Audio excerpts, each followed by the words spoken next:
We don't say this often, but it was a good day to be a Marlins fan. Welcome into an emergency edition of Fantasy Baseball today on Deadline Day, July 30th. I am Frank Stampfl, joined by Scott White and Chris Towers. And let's just jump right in. We didn't really get that, oh my goodness, that huge name, that big, massive trade. But we did get Jack Flaherty on the move, and that's pretty close. The Dodgers acquired Jack Flaherty from the Tigers for catcher Theron Lorenzo and shortstop Trey Sweeney. And Flaherty has had a huge bounce-back season, 2.95 ERA, a .96 whip, 11.2 K per nine. The walks have been solid as well. He's dealt with this lingering back injury off and on, but when he's pitched great. And Scott, he is now moving from the Tigers to one of the best teams in baseball. Yeah, I mean, obviously, from a team standpoint, that's an upgrade. It's hard to say that Flaherty's stock has done anything other than improve with this deal. It was the biggest deal of the day. It also might have been the biggest head scratcher of the day. Yeah. Like I understand this is a fantasy baseball podcast, but my biggest reaction to this deal is that's all it took for the Dodgers to get him. I mean, Chris, not to steal your thunder, but you made the point in Slack.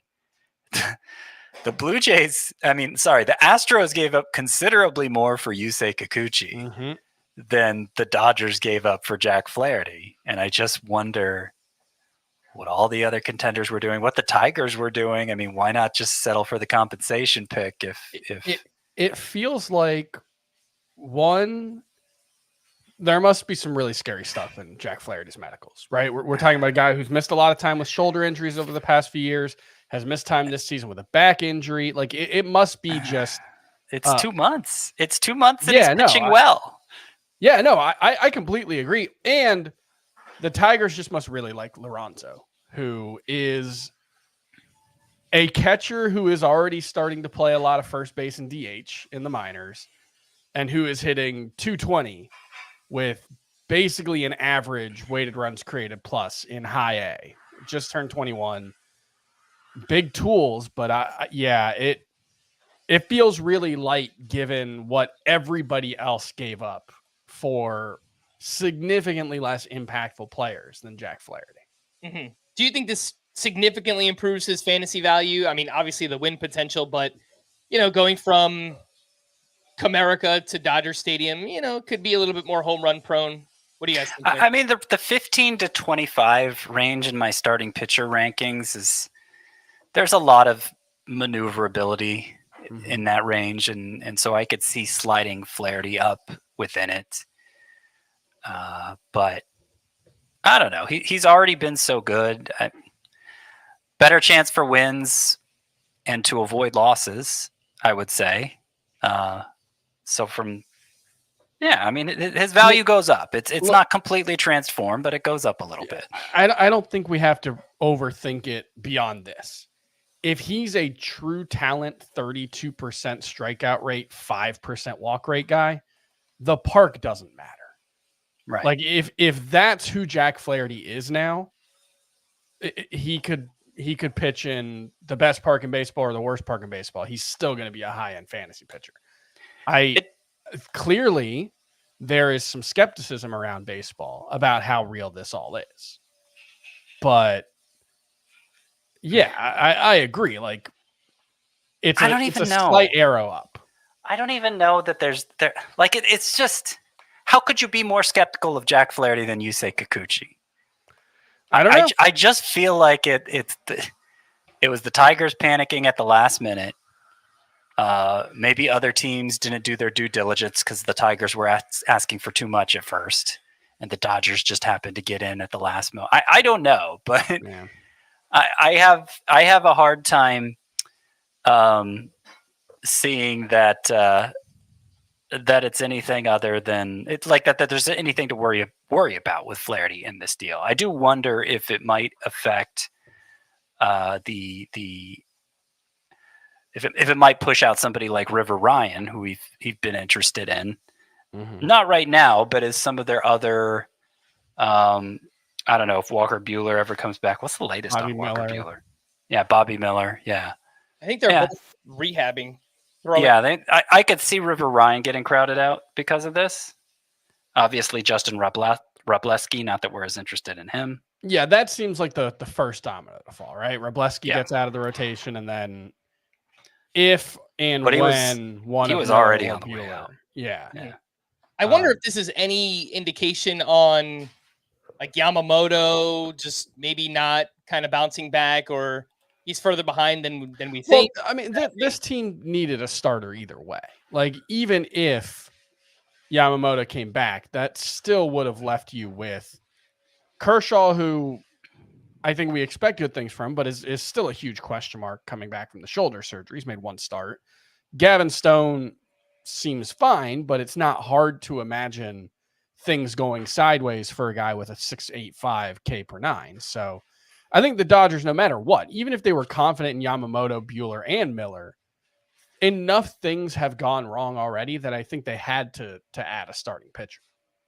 All right, so it's arrow is pointing up for Jack Flaherty in the biggest move of the day for fantasy purposes. But let's move over to the Marlins. Your Marlins, Chris, who were quite busy here at the deadline.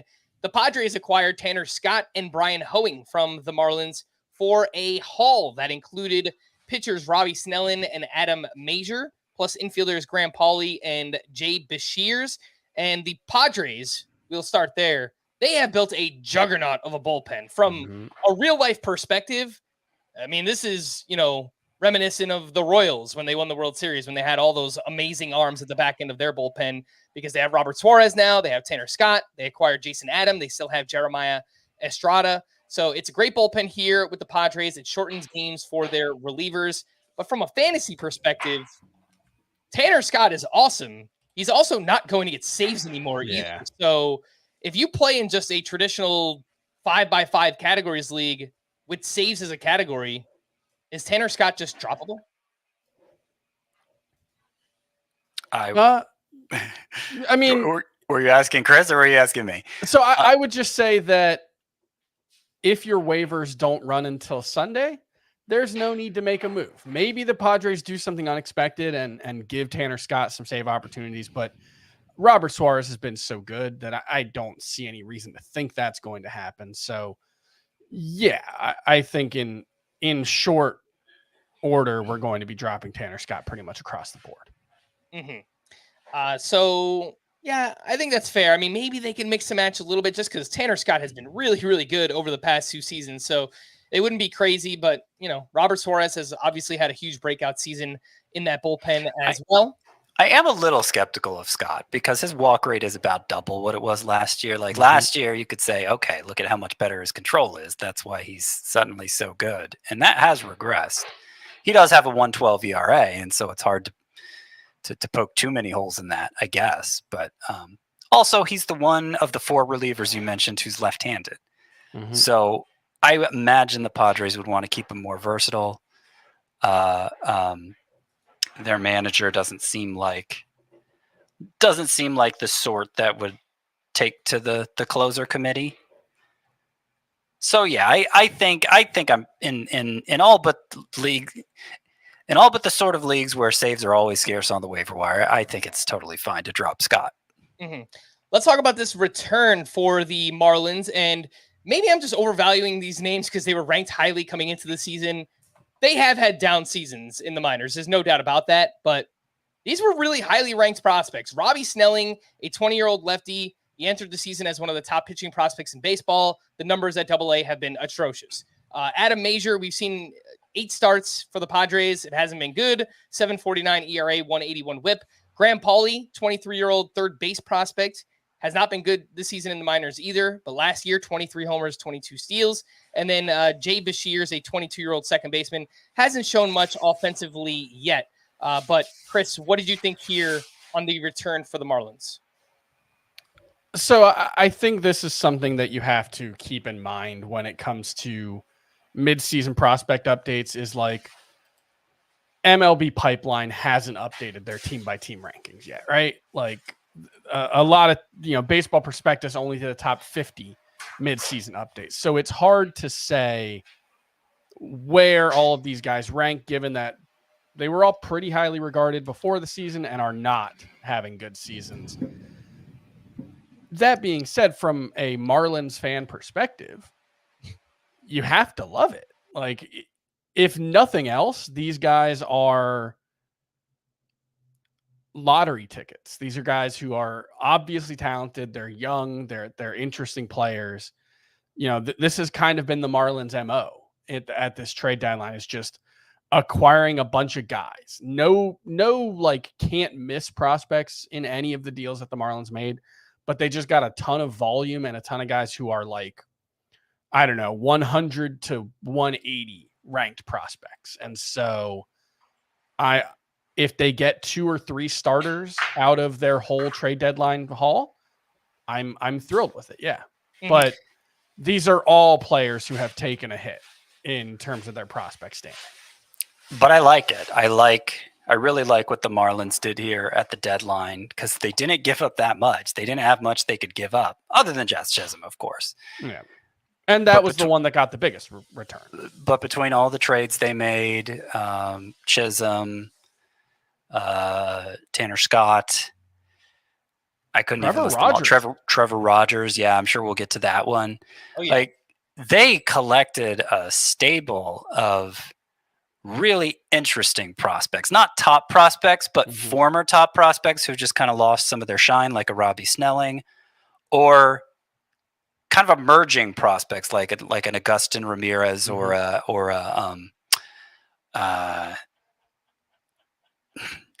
De La Cruz, right? Who they got in the AJ Puck deal. Yeah. Davison, De Los Santos. I'm sorry, that was it. De Los Santos and Agustin Ramirez. Like, pitching, hitting, they just got volume. And as they're looking to form a new foundation for what will hopefully be their next contender, they've given themselves a lot of bites at the apple without giving up a whole lot. And I think the Marlins are the winners of the trade deadline overall, if we're just talking team perspective. Yeah, like I don't know if they got any. I mean, honestly, they probably got several top 5 and top 10 prospects in their organization, just because their organizational prospect rankings are pretty bleak. But they didn't get like a ton of guys who would be in the Dodgers top 10. But they just got a lot of pretty interesting, mostly high minors guys. So, I think there's a good chance we'll see De Los Santos. There's a decent chance we might see Agustin Ramirez at some point this season.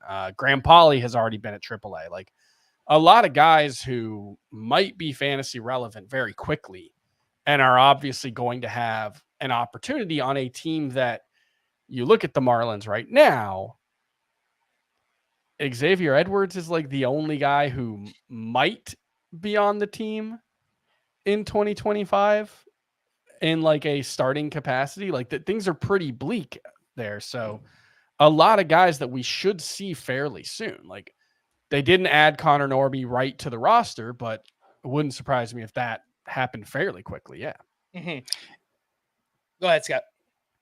Well, are we going to wait to talk about Connor Norby since we haven't gotten to that trade yet? Or do you just want to jump into that trade since we're talking around it? Let's just very quickly do the Marlins closers. Yeah, that's what I wanted to get to. Is with Tanner Scott on the move, who do you guys think takes over? I don't know that there's a clear answer here, but it looks like there are at least 3 options. Andrew Nardi, who's a lefty, Calvin Fauché, and Anthony Bender. Wasn't Nardi traded? No.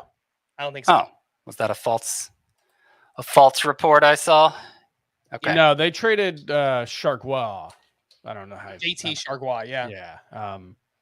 I would guess Bender is the likeliest to get saves. I haven't seen anything about it, but remember in 2022, before he blew out his elbow, he had emerged as the closer for a little bit for the Marlins. He ended up getting 6 saves.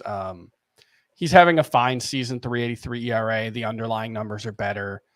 I don't know if they have 5 people in their bullpen right now as we're talking about Tuesday night's game, but Nardi, I believe, is the only lefty in the bullpen. So I would assume that they're going to be a little hesitant to make him the closer. So I would put my money down on Anthony Bender.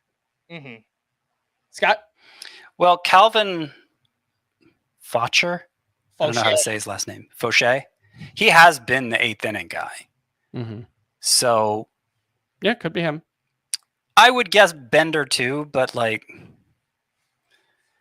it's with so little certainty and with so little optimism for how we do in the role that it's almost like the White Sox situation where it's just like, I don't know how much I care. It's a little better than the White Sox situation, but not much. Mm-hmm. As somebody who is stashing Andrew Nardi in multiple deep leagues, I hope you're all wrong, and it's Andrew Nardi. But yeah, seeing as how he's the only lefty left in the bullpen, he might not be the closer moving forward, and there might not be an answer. We'll find out soon if the Marlins can win a game. But let's take our first break, and when we return, we'll talk about Trevor Rogers getting dealt to the Orioles. We'll do that right after this.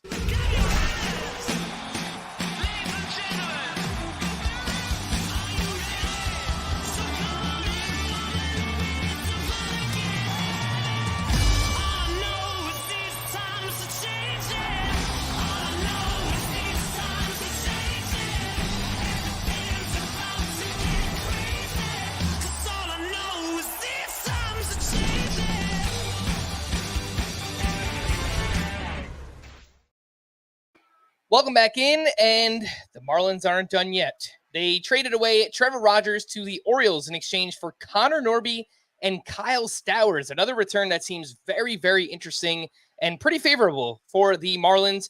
We'll start with Trevor Rogers. He's been okay as a streamer in fantasy, but this one's pretty baffling to me. A 4.53 ERA, a 1.53 whip, 7.3 K per 9, 3.9 walks per 9 for Trevor Rogers. The velocity on his fastball is down over 2 miles per hour from where it was a couple of years ago. Maybe they look at it and they think, all right, we're putting a lefty in Camden with that big cutout in left field, and maybe he'll get better. I just don't see it. Chris, what do you think about Trevor Rogers to the Orioles? The thing is, his velocity is down even more lately. I think in July, it's down to 91 miles per hour. I'm stunned that they were able to get as good of a return for Trevor Rogers as they did. He really hasn't been very good since 2021. Former first round pick, top prospect. I think he finished top 5 in rookie of the year. Like, you can see a team talking themselves into him. I'm just surprised it's one of the leading contenders to win the World Series talking themselves into him as a stretch run option. Look, it's a great home park. It's a great situation. So, like, the arrow is pointing up for Trevor Rogers, but he has to pitch better or it doesn't really matter, right? Like, is Trevor Rogers better than Cole Irvin, who was DFA'd today? Like, just taking what they've done this season, I'm not sure he's actually a better pitcher than Cole Irvin or the other like fringe rotate Dean Kramer and the likes that the Orioles have trotted out. So I'm confused. They must believe that there's a mechanical adjustment that they can make that can get his velocity back up. Or they think that he can be like a high-end bullpen arm in shorter stints, but I don't have a lot of optimism about Trevor Rogers. The underlying numbers are all bad. They really haven't been very good since 2021. I'm confused. And he bumps Albert Suarez from the rotation, I presume. Not that I'm so hot on Albert Suarez at this point in time, but yeah, is it an upgrade over him? I kind of wonder. Okay, Connor Norby and Kyle Stowers are interesting in that they've put up good minor league numbers, not high-end prospects or anything, but assets.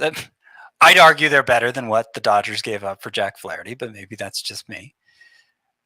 I wonder if the Orioles found themselves in a situation where they have so much high-end talent that's young and controllable that anytime they got in a serious conversation with other teams, those teams couldn't look past those players. Like, they weren't even willing to look at the Stowers and Norby class because there were these more obvious targets. And so the Orioles just had to settle for whoever would take the ones they actually wanted to trade, even if comparing to what other teams were offering, it was obviously better. And to be clear, like Norby and Stowers are pretty flawed prospects. Yeah. Stowers is solid power, but we're not like he strikes out like Jake Berger, but he doesn't hit the ball like Jake Berger. You know, like there's a decent chance he's not a major league regular. And Connor Norby has put up good numbers in the minors, but does not hit the ball hard at all, and was going to have a really hard time maximizing his volume or his value in Baltimore. I think in Miami, not a great park, but probably a better one for right-handed power than Baltimore. So, you know, I think arrow pointing up for him, but like I can get why like those guys weren't super valued on the trade market. And I don't think this is like, it's a great trade for the Marlins because I didn't think Trevor Rogers had much value at all. He seemed like a non-tender candidate for the Marlins with his contract going up next season. So like getting anything for him seems like a big win, but you know, Norby and Stowers and, you know, the guys that they got for Tanner Scott, even Davison De Los Santos, for the most part, everyone that the Marlins got are like C+, B- types. And you're just hoping that a couple of them turn into regulars. And I think it's a big win. Yeah, I did want to stress that about Connor Norby because I've been so negative about him. It was mostly because he doesn't have high-end raw power, and so he was going to have to make that first or second row in the bleachers, in the left field bleachers type power work at Camden Yards, and I didn't think it could. But now he's out of Camden Yards. As you say, Miami not a great place to hit, but for a hitter with his profile, it might be workable. I have more optimism for Norby now. And just a much more clear path to playing time. Of course, yeah. Same thing for Stowers. Yeah. Are you guys looking to add either in deeper leagues? Obviously, they'll become available in NL only. So, you know, leagues that deep, anyone who has a heartbeat is going to be considered. But, you know, 15-team roto leagues, 5 outfielders, corner, middle infield spots. Are you going to be putting in bids on someone like Norby or Stowers this weekend? I think 15-team leagues, Norby for sure. Not high-end bids, but, you know, a 2 or 3% of my fab. That seems reasonable. See if you can get them for $14 out of 1,000 or something. Stowers, I think it depends on if the Marlins call him up. As of now, we have not seen that. But, you know, if he's going to play every day in the Josh Bell role, I think he'll be worth a very low bid in a 15-team league just in case. You know, there could be, I think the best case scenario is probably like 250 and 25 homer pace for Kyle Stowers, but that'll play in a 15-team league. I'm going to guess they do call him up because right now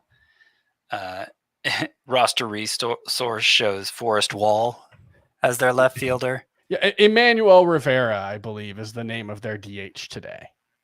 Yeah. So, yeah, things are pretty grim on the Major League roster right now.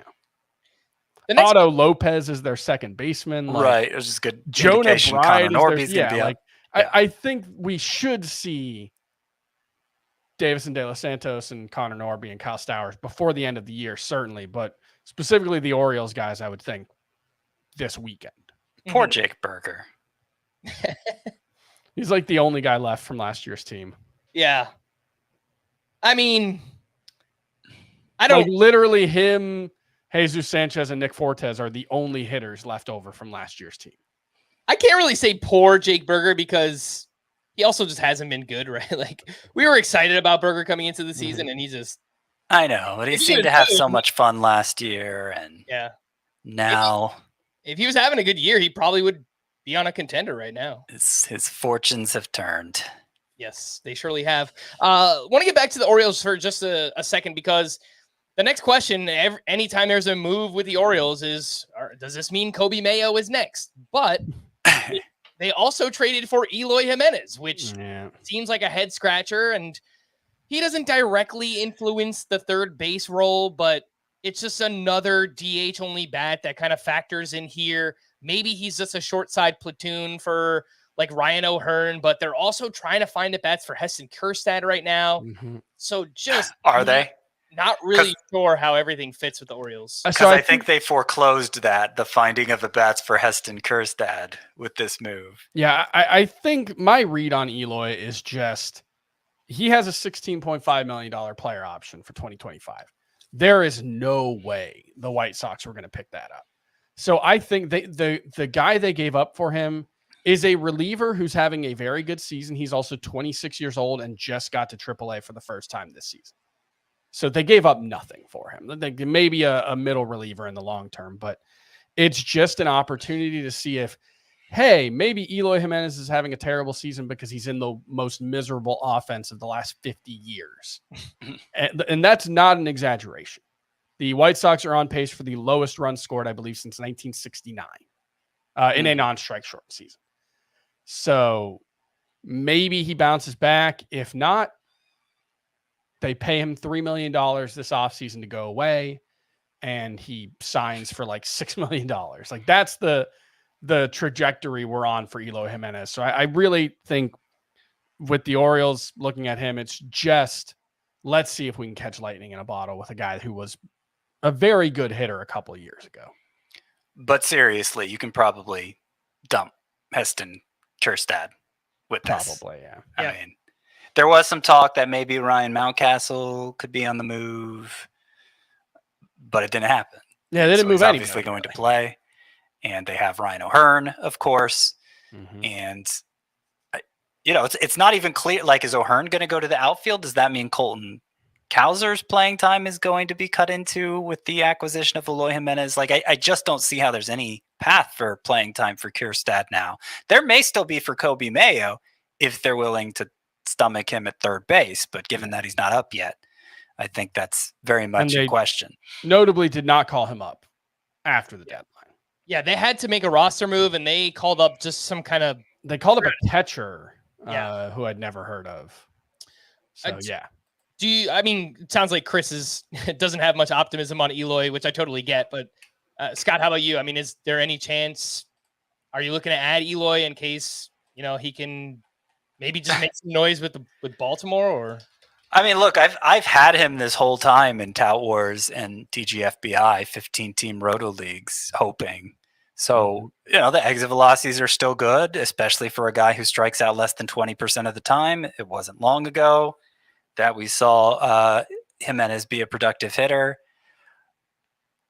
but it's going to depend on the playing time, and it's going to depend on him actually doing it. I anywhere that he's not already rostered, I don't see much incentive to go and add him. Mm-hmm. Let's get into some other trades. Nothing else really major that went down here, but some players who are actually going to play for their new teams. The Pirates acquired Bryan De La Cruz from the Marlins. That's right. For Yoon Suk Shim. Hope I got that right. And Garrett Forrester. De La Cruz having a solid season, 245 batting average, 18 home runs, a 707 OPS. But he goes from a bad park for right-handed power to the worst park in baseball for right-handed power in PNC Park. So does this change anything in your minds for Bryan De La Cruz? It might be stock down. Yeah. Escaping the Marlins lineup seems like a good thing, but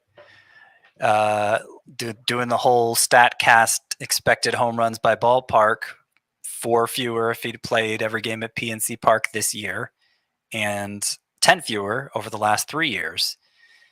And that's all he really has is home runs. Terrible on base guy, not a base stealer. I don't think it's implausible that he could fall out of favor with the Pirates before the season's done because he's just not doing anything. Mm-hmm. Yeah, I think that's fair. We can move on to the next. The Dbacks acquired Josh Bell from the Marlins. Every deal is with the Marlins for a player to be named and cash. And this makes sense because Christian Walker was placed on the IL with a left oblique strain.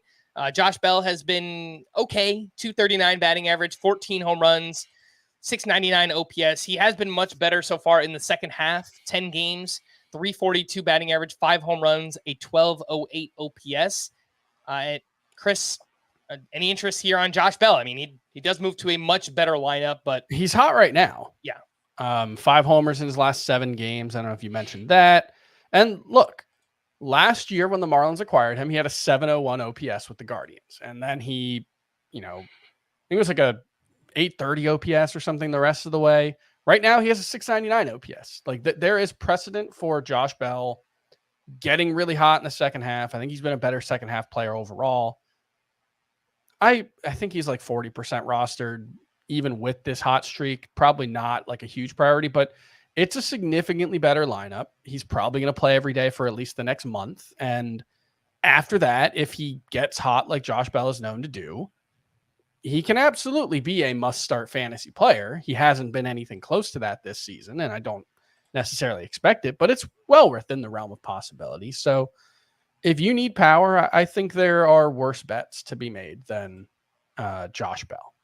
Eloy Jimenez, to name one. The two most added first basemen on CBS right now are Juan Yepez and Michael Toglia. Would you take Josh Bell over either of those? I would take Yepez, but I think I would take Bell over Toglia. Ooh, I was going to say just the opposite. That might actually just depend on when the next Rockies homestand is. I mean, Tolia's been hitting all the home runs on the road. He's got legit power. I don't know that it'll continue, but I think he's the most exciting of the three. I do wonder, would they play Jock Peterson in the outfield to keep Josh Bell at DH when Christian Walker returns? Because it doesn't sound like it's going to be a long absence for Walker. Yeah, 3 to 4 weeks probably. Yeah, so that's but we're thinking short term in fantasy anyway. So I'm gonna go the opposite of you. Toglia, Bell, Yepez. That's fine. And I'm going to take both of those other names over Josh Bell. He can get hot. It's just based on what we've seen so far this year. Yepez is racking up the hits. Toglia is hitting home runs. So I'd rather just take a shot on those guys over Josh Bell right now. Let's take our final break. And when we return, we'll talk about Lucas Erceg was traded over to the Royals. Could he factor into the saves mix? Maybe. We'll talk about that right after this. Well, you need your sports news anywhere? We've got breaking news to bring you. Then get your sports anytime you want them. Big trade news overnight to discuss. Because we know you need sports all the time. A lot of movement in the rankings this week. A legend adds to their legacy. We're bringing you that breaking news right here on HQ. CBS Sports HQ, anywhere, anytime, all the time. Welcome back in. Continuing on with our trade deadline recap, the Royals acquired reliever Lucas Erceg from the A's for right-handed pitchers Mason Barnett and Will Klein, as well as outfielder Jared Dickey. And Erceg having a solid season, 3.68 ERA, a 120 WHIP, just over 10K per nine. He gets lots of ground balls. He gets a good amount of whiffs as well. Scott, do you think Lucas Erceg could be in the mix for saves with the Royals? I think if they were going to make a change at closer, it would be to Hunter Harvey. I think he's the closer. I think he's the most talented reliever in the bullpen. I think what they gave up for him shows that they view him in that light. They haven't moved on from James MacArthur yet, but that seems like only a matter of time. I think it would be Harvey before Erceg. Mm-hmm. Chris, if you had to just make a bet on one of these relievers to lead the Royals in saves the rest of the way, you have Erceg, you have James MacArthur. Hunter Harvey currently dealing with back spasms. He's day-to-day, but was not placed on the IL, so could return shortly. Who would you place your bet on? I would place a very low dollar bet on James MacArthur just because he is currently the closer. Okay. That's fair. I don't really have any strong opinions about it one way or the other. Hunter Harvey hasn't overtaken him yet, so I don't know why I would bet on Lucas Erceg to just leapfrog him. Mm-hmm. On the A's side, we know that Mason Miller is on the IL, so we were debating past couple days, is it Tyler Ferguson? Is it Lucas Erceg? Well, now that Erceg is traded away, as long as Mason Miller is out, I do think Tyler Ferguson will be the next up for saves in Oakland. Let's talk about the Guardians who acquired Alex Cobb from the Giants for left-handed pitcher Jacob Bresnahan and a player to be named later. And Alex Cobb has yet to make his season debut, still working his way back from off-season hip surgery. He recently had a blister issue as well. He's going to make one more rehab start and then make his Guardians debut. They confirmed that today. Okay. And Alex Cobb was solid last year, a 3.73 ERA, a 130 WHIP, over a strikeout per inning. I think he's kind of in that, Kyle Gibson, Jose Quintana type tier of streamers in the right matchup.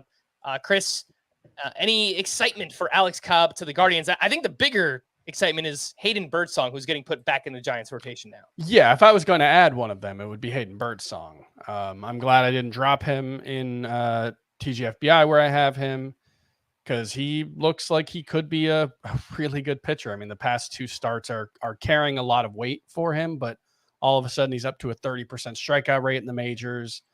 A lot of the pitch characteristics look really good, and potentially 3 really good swing and miss pitches in his arsenal. So Birdsong looks really interesting. I think he's someone who should be added pretty much across the board. Cobb is just solid.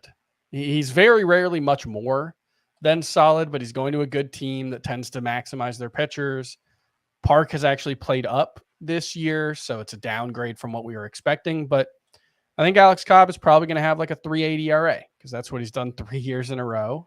He'll get around a strikeout per inning, and he's perfectly fine to have around. If you don't add Alex Cobb, it's really unlikely that you're ever going to look back and say, oh man, that's where my season turned. I didn't add Alex Cobb.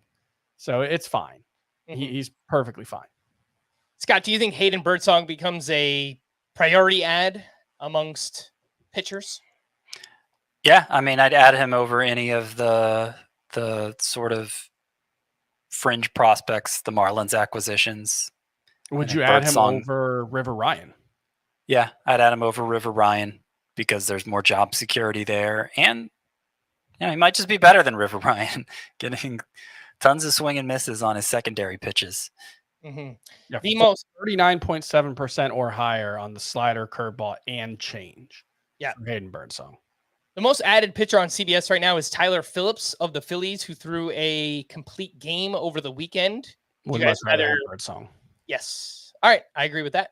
The Pirates acquired Isaiah Kiner-Falefa from the Blue Jays for third base prospect Charles McAdoo. And Kiner-Falefa currently rehabbing, but was solid for the Blue Jays. 292, 7 home runs, 3 steals, 758 OPS.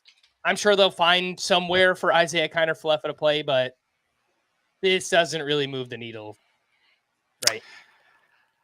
I mean, before he went on the IL, Kiner-Falefa was kind of emerging as a semi-useful player in points leagues because of the low strikeout rate. He was having one of his better offensive seasons. But will that continue? It was a long shot either way.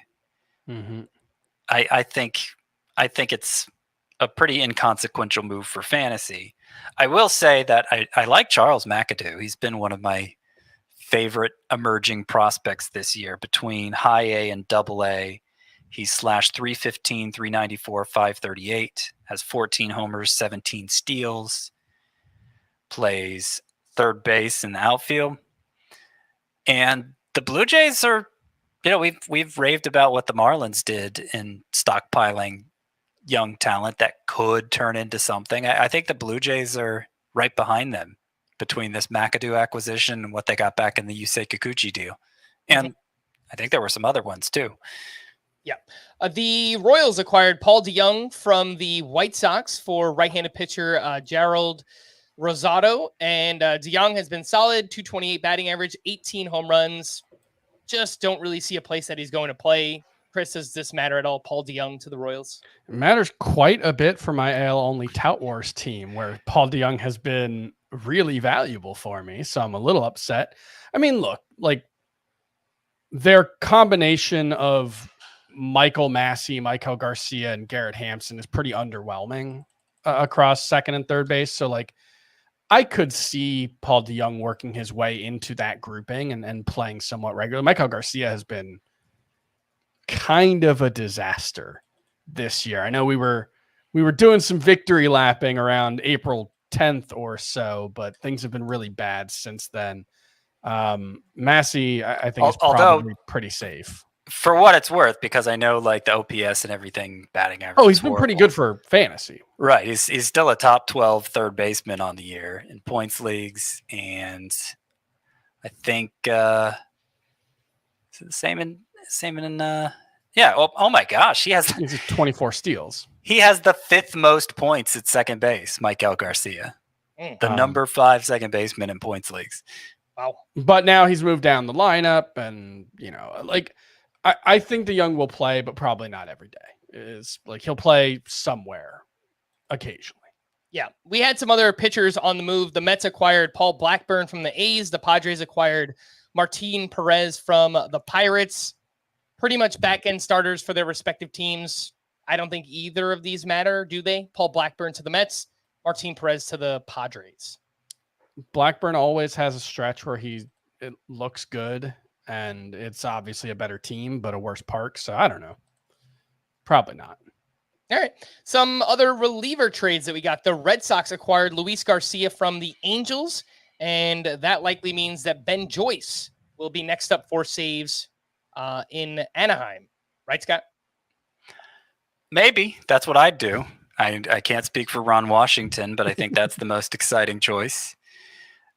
If, because we've talked about Marlins closing options, we've talked about Angels closing options. This is a trade that didn't happen that I think is worth bringing up. Chad Green remains with the Blue Jays. So he's good. Prioritize him. Yeah, he's good. He for sure has the role. He absolutely needs to be rostered in any league where saves count for anything. Mm-hmm. The Orioles acquired lefty reliever Gregory Soto from the Phillies for right-handed pitcher Seth Johnson and another pitcher Moises Chase. And Soto, he's been solid, 4.08 ERA. The whip is massive, 158. But over 11 strikeouts per 9, walks are a problem. He does have closer experience. I only bring it up because, Craig Kimbrell's going through one of those stretches again. I mean, Chris, is there any chance that Soto picks up some saves here? He'd be behind Yennier Cano, I think, pretty clearly. Cano was obviously pretty good in that role last year, so I would not expect Gregory Soto to step in and usurp him. Mm-hmm. Some other reliever trades that didn't really affect the saves market at all in fantasy. The Red Sox acquired Lucas Sims from the Reds. The Yankees acquired Mark Leiter Jr. from the Cubs. The Mariners acquired JT Chargois from the Marlins. The Twins acquired Trevor Richards from the Blue Jays. The Rangers acquired lefty Andrew Chafin from the Tigers. And the Astros acquired lefty Caleb Ferguson from the Yankees. Just want to wrap up with any other thoughts that come to mind in terms of winners, losers. The one immediately, the White Sox. Now look, Luis Robert, Garrett Crochet, those guys are still young. I understand, the team control is kind of running out here for Garrett Crochet. I think they could still look to trade those guys in the offseason and get a pretty good return for them. But for Garrett Crochet this season, the rest of this year, I think he's a clear loser. I just don't see it. Well, what do you mean? What are you getting at? I think that he's going to continue to be limited on a start-to-start basis. I mean, the White Sox have, like a couple of weeks ago, their manager came out and said as much, that he was going to be limited, and then he's been limited since. And then I know there were some quotes that said, all right, it was just like a couple start stretch, and like now he's going to get stretched back out and he's going to be fine. I don't buy it, man. I am not buying that at all. I think Garrett Crochet is a big loser from this deadline.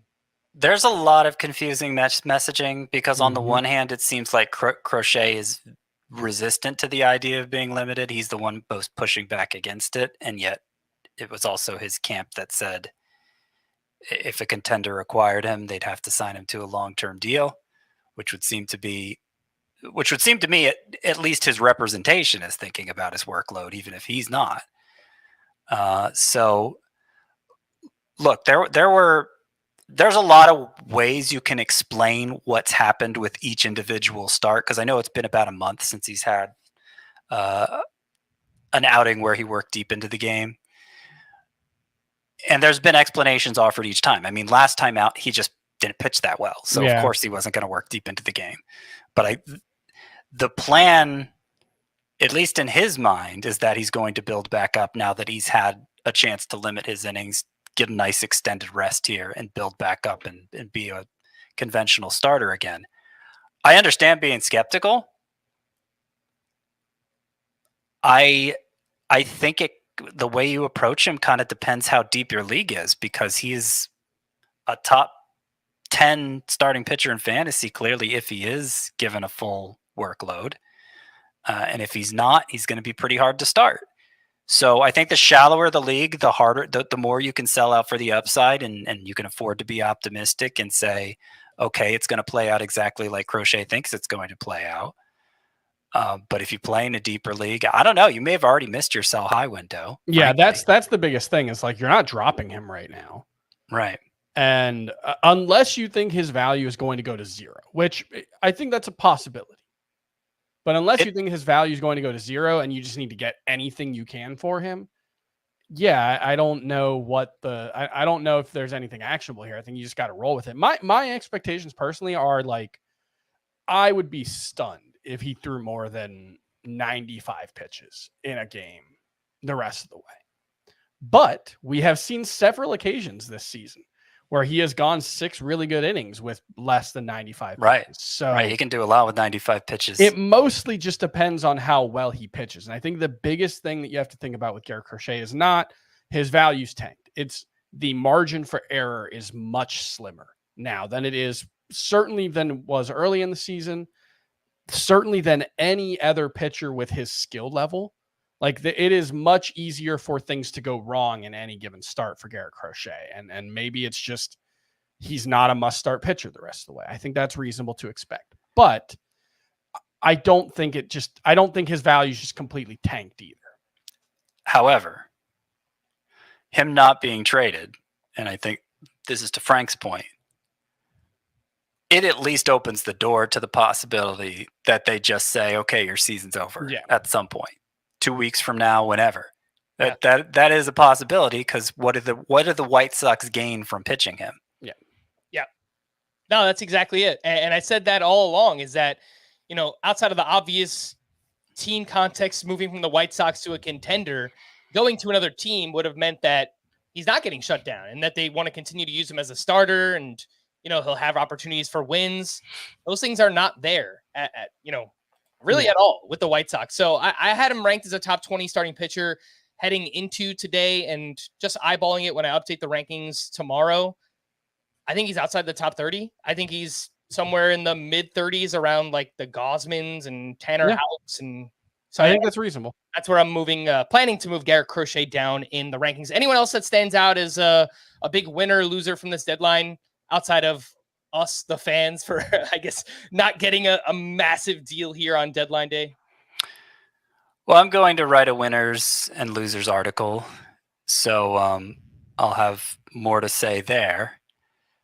And I assume you mean apart from the players who were actually moved in the deals, you're thinking kind of like sneaky winners and losers? It could be anybody. Yeah, I mean, I guess anyone that we haven't mentioned yet. Josh Bell's a winner. Okay.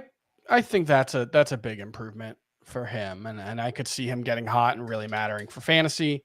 Jorge Soler is a winner. I know you guys talked about that last night, but I do think the park upgrade and the lineup upgrade there is nice. I don't know. I don't know that his value changes actually, but that's fine. And we didn't talk about Lane Thomas really. Frank and I did yesterday. Oh, okay. Sorry, that went down last night. Okay. Yeah, he's a loser. I'm not sure he's going to play every day in Cleveland, so that's a downgrade for sure. We didn't consider that. You don't think he's going to play every day? I think I mean, it's a much better team that's competing, and he's got. But they don't really have any outfilders beyond Steven Kwan. No, he just has massive platoon issues, and so. I don't think they'd give up a legit pitching prospect for lesser half of a platoon. It just might reach a point where having a 663 OPS against righties in your lineup every day becomes untenable.